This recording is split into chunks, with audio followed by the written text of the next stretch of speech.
Okay, you guys. So we are continuing on with the journey that is what? Factoring.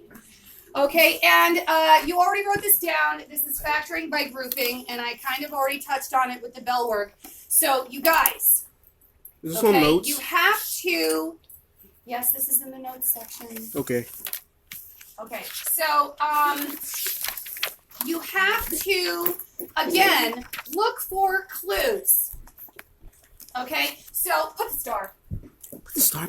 Okay, the clue here that tells you if you're factoring by grouping is the first clue is you have 1, 2, 3, and 4 terms. Okay, that is the major clue that we are factoring by grouping. Okay, and and we already know how to do this because we're going to tie it into what we just did for the bell work. We split it down the centers. Okay, creating the 2 groups that we're going to, Mr. Delson, I'm up here.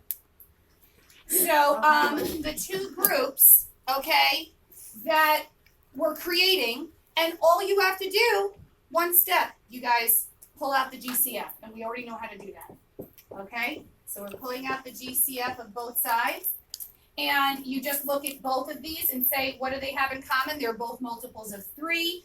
And we have n squared because we have to pull out the highest, lowest exponent. That's the best way that I can say it. So 3n squared times what gives me 3n cubed, and 3n squared times what gives me a negative 12n squared, negative 4. Now look over here. They're both multiples of 2. They both do not have n as a variable, so the GCF is just 2. 2 times what gives me 2n, and 2 times what gives me a negative 8, negative 4. And then all we have to do is what you guys already know how to do is bring the 2 GCFs together, which is 3n squared and a positive 2.